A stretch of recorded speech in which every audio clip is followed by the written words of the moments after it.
एक समय की बात है, एक राजा ने अपने मंत्री से कहा कि मंत्री जी, आपको क्या लगता है, क्या मैं इस नगर का सबसे बुद्धिमान व्यक्ति हूं? अब मंत्री तो राजा के पास नौकरी करता था, तो उसने कहा कि राजा साहब कैसी बात करते हैं, आप नगर के राजा हैं तो सबसे बुद्धिमान आप ही तो हैं। राजा ने कहा, नहीं मंत्री जी, राजपाट तो मुझे विरासत में मिला है, लेकिन बुद्धि विरासत में नहीं मिलती। सच बात बताओ मंत्री जी, क्या मैं बुद्धिमान हूं? हम सभी के साथ भी ऐसा ही होता है। कभी कभी हम हमारे मित्रों से अपने बारे में कुछ राय लेते हैं और वह हमारी हां में हां मिला लेते हैं, लेकिन कई बार वह हमारी सोच के विपरीत जवाब देते हैं और हम तब थोड़ा गुस्सा और थोड़ा उदास हो जाते हैं। क्या आपके साथ भी ऐसा कभी हुआ है? हमें नीचे कमेंट करके जरूर बताइए। दोबारा कहानी पर आते हैं। मंत्री जी ने कहा, नहीं राजा साहब, आप इस नगर के सबसे बुद्धिमान व्यक्ति नहीं हैं।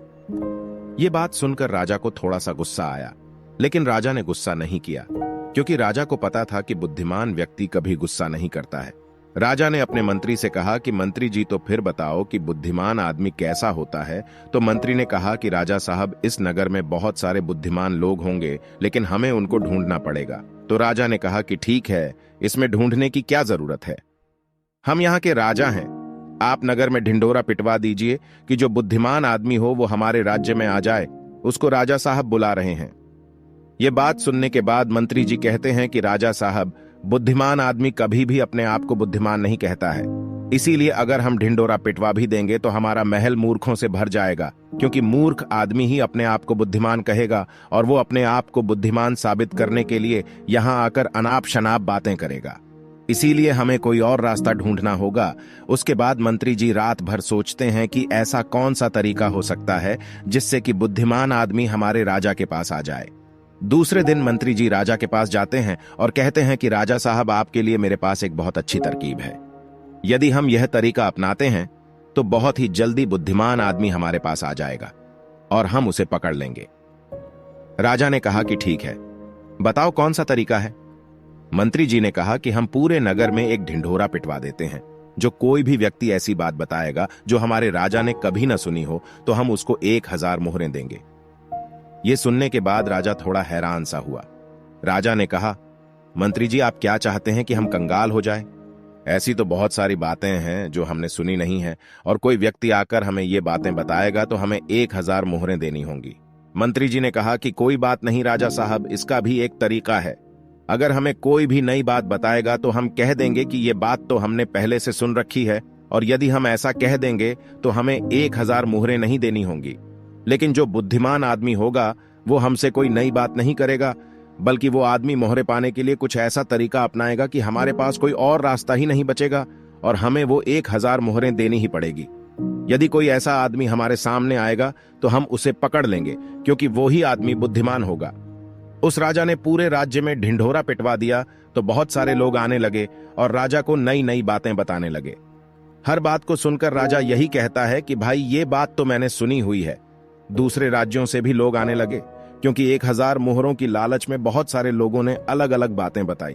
कोई आदमी बहुत पुरानी बात बताता तो कोई व्यक्ति बहुत ही दूर की बात बताता, लेकिन हर बात को सुनकर राजा यही कहता कि ये बात तो मैंने पिछले साल ही सुनी है, ये बात तो मैंने अपने पिताजी से सुनी है। ऐसे करते करते बहुत लोग आए और हर आदमी की बात सुनने के बाद राजा यही कहता कि ये बात तो मैंने सुन रखी है। थोड़े दिन बाद एक साधु राजा के दरबार में आता है और कहता है कि राजा साहब, क्या नई बात बताने पर आप यहाँ पर मोहरे बांटते हैं? राजा ने कहा, हाँ, हम कोई नई बात बताने पर उसको मोहरे देते हैं, लेकिन बात ऐसी होनी चाहिए जो हमने कभी सुनी ना हो। साधु ने कहा कि ठीक है राजा साहब, ये बात मैंने अपने दादाजी से सुनी थी। मेरे दादाजी बताया करते थे कि हमारे परदादा के पास बहुत ज्यादा धन था और आपके परदादा जो पृथ्वी सिंह थे वो यहाँ के राजा थे। लेकिन एक बार ऐसा हुआ था जो शायद आपको भी पता नहीं होगा। पृथ्वी सिंह जी जब यहाँ के राजा थे, उस समय हमारे नगर में एक अकाल पड़ा था जिसके अंदर लोगों को बहुत ज्यादा नुकसान हुआ और राजपाट में धन की कमी हो गई थी। और मेरे परदादा के पास बहुत ज्यादा धन था और आपके परदादा ने मेरे परदादा से 2000 सोने की मोहरें उधार ली थी। मेरे परदादा जी हमेशा कहा करते थे कि यदि पृथ्वी सिंह जी मेरे पिताजी को 2000 मोहरें लौटा देते तो हम कभी गरीब नहीं रहते। अब देखो ना राजा साहब, मेरे परदादा जी ने आपके दादाजी की मदद की, इसीलिए हमारे परदादा गरीब हो गए। फिर हमारे दादाजी भी गरीब रहे, हमारे पिताजी भी गरीब रहे, और मेरा भी एक गरीब परिवार में जन्म हुआ और इसीलिए मैं साधु बन गया। मुझे पता था कि यदि मैं आपके पास आऊंगा तो आप वो मोहरे वापस तो नहीं देंगे, क्योंकि आपने वो बात सुनी ही नहीं। लेकिन आपने ये कहा कि कोई नई बात मुझे बताएगा तो 1000 मोहरे मिलेंगी। इसीलिए मैं आपको ये बातें बताने आ गया, ताकि आपको इतनी पुरानी बात का पता चले। अभी ये बात सुनने के बाद मंत्री को पता चल गया कि ये साधु इस नगर का सबसे बुद्धिमान व्यक्ति है, क्योंकि अब राजा फंस चुके थे। अब राजा अगर ये कह देते हैं कि ये बात मैंने नहीं सुनी, तो शर्त के मुताबिक 1000 मोहरे उस आदमी को देनी पड़ती, क्योंकि राजा ने इसी बात का ढिंढोरा पिटवाया था कि कोई नई बात मुझे बताओ। और यदि राजा ये कह दें कि ये बात तो मैंने पहले से सुन रखी है, तो फिर तो 2000 मोहरे उसे वापस लौटानी पड़ेगी। अब राजा भी समझ चुका था और मन ही मन हंस भी रहा था कि बुद्धिमान आदमी ने किस तरह हमें फंसाया है। उसके बाद राजा उस साधु के चरणों में गिर पड़ा और कहा कि साधु बाबा, हम तो यह देखना चाहते थे कि हमारे नगर में सबसे बुद्धिमान आदमी कौन है। मेरे और मंत्री जी के बीच में एक शर्त लगी थी कि हमारे राज्य में मेरे से भी ज्यादा कोई बुद्धिमान आदमी है तो हम उस बुद्धिमान आदमी को पकड़ लेंगे, और देखो हमने आपको पकड़ लिया। उसके बाद सारी बात साधु को भी समझ में आ गई थी। साधु ने कहा कि राजा साहब, मैं तो बस इस होड़ को खत्म करना चाहता था। मुझे जब पता चला कि आप मोहरे बांट रहे हो तो पूरे नगर में किस तरह की भाग दौड़ मच गई। सब लोग अपना काम छोड़कर इस काम में लग गए। अब देखो ऐसा कितने दिन चलेगा।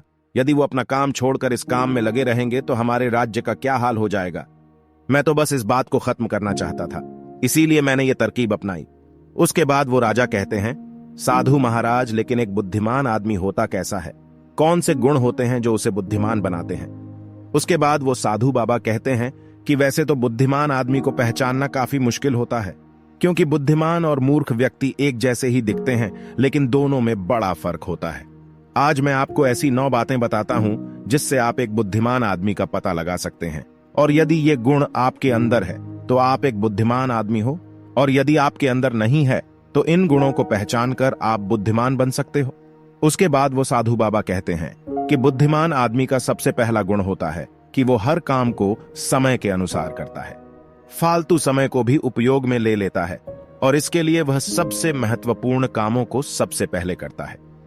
बुद्धिमान लोग हमेशा समय को धन से अधिक महत्व देते हैं, क्योंकि वो लोग इस बात को अच्छे से समझते हैं कि इस दुनिया में समय ही वो चीज है जो सबसे निश्चित मात्रा में है और जिसे किसी भी तरीके से बढ़ाया नहीं जा सकता।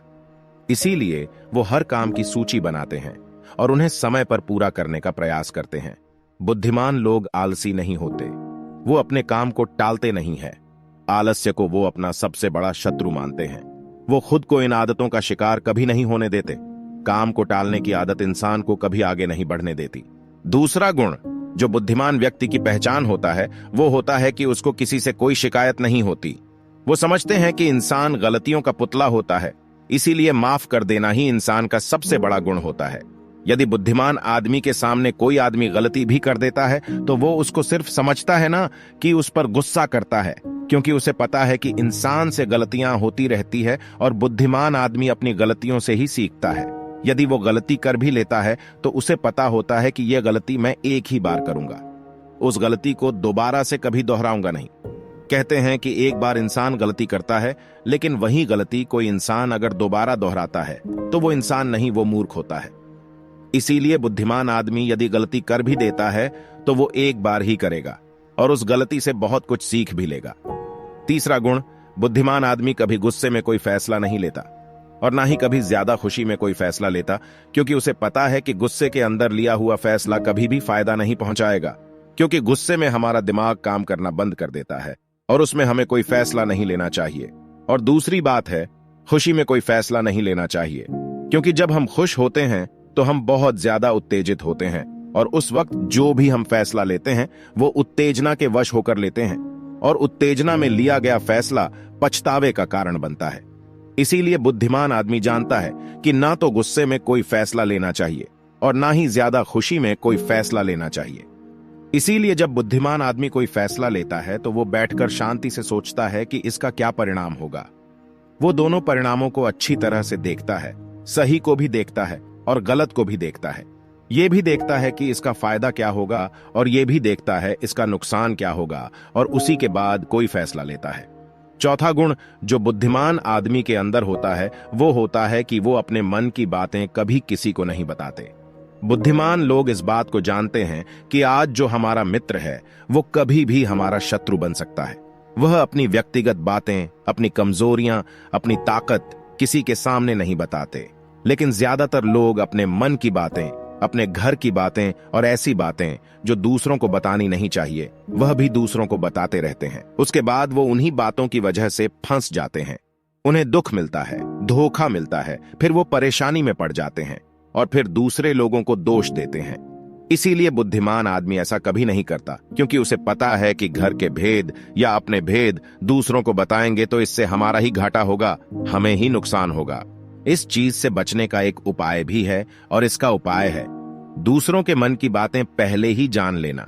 दूसरों के मन की बातें जानकर आप उनके व्यवहार के बारे में पता कर सकते हैं कि वह आपके बारे में क्या सोचता है और आपसे क्या फायदा उठाना चाहता है। दूसरों के मन की बातें जानने के लिए आप आई बटन में दिखाई दे रही वीडियो को इस वीडियो के बाद जरूर देखें, जिसमें लोगों के मन की बात जानने के 3 तरीके बताए गए हैं, जिन्हें जानकर आप दूसरों के व्यवहार के बारे में पहले ही पता कर सकते हैं। 5वां गुण जो एक बुद्धिमान आदमी के अंदर होता है कि वो सब लोगों से बातचीत करते हैं। ऐसा इसलिए करते हैं ताकि हर किसी का तजुर्बा सीखने को मिल जाए। इस बात को ऐसे समझते हैं कि किसी भी क्षेत्र का सफल आदमी सिर्फ कुछ ही मिनटों में उन्हें वो बातें बता सकता है जिसे सीखने में उन्हें सालों लग जाते हैं। एक बुद्धिमान आदमी सफल व्यक्ति के साथ साथ उसकी असफलताओं से भी सीखता है और उन सभी बातों पर अमल करता है जो उसके सीखने लायक होती है, क्योंकि एक व्यक्ति यदि अपने जीवन में सीखने की कोशिश करता है तो उसकी उम्र कम पड़ जाती है। ये गौतम बुद्ध ने भी कहा है कि हमें दूसरे लोगों से सीखना चाहिए, उनके अनुभवों से सीखना चाहिए, उनकी सफलताओं से भी सीखना चाहिए और उनकी असफलताओं से भी सीखना चाहिए। 6ठा गुण जो बुद्धिमान आदमी की पहचान होती है वो ये कि यदि वो कोई भी कार्य शुरू करते हैं तो उस कार्य के पूरा होने तक किसी को भी नहीं बताते। लेकिन जो बुद्धिहीन लोग होते हैं वो काम शुरू करने से पहले ही ढिंढोरा पीटना शुरू कर देते हैं।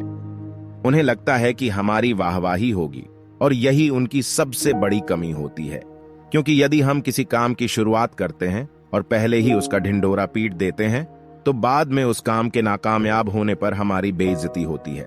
लोगों की नजर में हम असफल आदमी की श्रेणी में आ जाते हैं और यदि हम अपने काम को शुरू करते वक्त किसी को उसके बारे में बताते नहीं हैं तो काम पूरा होने पर लोगों को खुद ही पता चल जाएगा और वही लोग बोलेंगे कि ये आदमी कितना शांत है कि इतनी बड़ी कामयाबी हासिल करने के बाद भी इसने कभी किसी को कुछ नहीं बताया। और यही लोगों की सोच समाज में आपको प्रतिष्ठावान बनाती है। 7वां गुण जो बुद्धिमान आदमी की पहचान होती है वो होती है कि बुद्धिमान आदमी कभी भी अपने आप को बुद्धिमान नहीं समझता, वो हमेशा शिष्य बनकर रहता है। गुरु कभी नहीं बनता, क्योंकि जब कोई आदमी गुरु बन जाता है तो उसकी सीखने की क्षमताएं खत्म हो जाती है। वो दूसरों को सिखाता तो है लेकिन खुद कभी नहीं सीख पाता। लेकिन एक बुद्धिमान आदमी कभी भी अपने आप को सीखने से रोक नहीं सकता, क्योंकि दुनिया में कुछ भी सीखना हो तो हम छोटा बनकर सीख सकते हैं। इसके बाद वह साधु महात्मा कहते हैं कि इसीलिए राजा साहब आपने इतना अच्छा तरीका निकाला। एक बुद्धिमान आदमी को पकड़ने के लिए यदि आप सीधे ही लोगों को बताते कि कोई बुद्धिमान हो तो हमारे राज्य में आ जाओ, तो फिर बहुत सारे मूर्ख लोग आ जाते हैं। लेकिन बुद्धिमान आदमी नहीं आता, क्योंकि वो अपने आप को बुद्धिमान मानता ही नहीं है और ये बुद्धिमान आदमी का सबसे बड़ा गुण होता है। 8वां गुण जो एक बुद्धिमान आदमी में होता है वो ये कि बुद्धिमान आदमी अपने हर काम को ध्यान बना लेते हैं। बुद्धिमान आदमी को पता होता है कि दुनिया में कुछ भी संग्रह कर लो, यहां पर कुछ संग्रह करने जैसा है नहीं, क्योंकि मौत के बाद हम कुछ भी अपने साथ नहीं ले जा सकते। इसीलिए वो ध्यान और आध्यात्मिकता को ज्यादा महत्व देते हैं। 9वां गुण जो एक बुद्धिमान आदमी की पहचान होता है वह यह कि बुद्धिमान आदमी बहुत जल्दी उत्तेजित नहीं होता। चाहे कितना भी बुरा समय हो, चाहे कितना भी अच्छा समय हो, वो स्थिर बने रहते हैं, वो शांत बने रहते हैं और यही उनकी बुद्धिमानी की सबसे बड़ी पहचान होती है। आम आदमी थोड़ी सी खुशी मिलने पर बहुत ज्यादा उत्तेजित हो जाता है या फिर थोड़ा सा दुख मिलने पर बहुत ज्यादा दुखी हो जाता है, लेकिन एक बुद्धिमान आदमी जानता है कि समय हमेशा बदलता रहता है। यही समय की आदत है, समय कभी भी बदल सकता है। अच्छा समय बुरा हो सकता है और बुरा समय अच्छा हो सकता है। इसीलिए वो दोनों पहलुओं को सोच के चलता है। तो ये है 9 गुण जो एक इंसान को बुद्धिमान बनाते हैं। यदि आप अपने जीवन में इन गुणों को उतार लेते हैं तो आप और भी बुद्धिमान हो जाएंगे। तो दोस्तों, ये कहानी आपको कैसी लगी हमें कमेंट करके जरूर बताना, और अच्छी लगी हो तो वीडियो को लाइक और शेयर जरूर करें। ऐसी और भी कहानियां सुनने के लिए इस चैनल को सब्सक्राइब जरूर करना। धन्यवाद।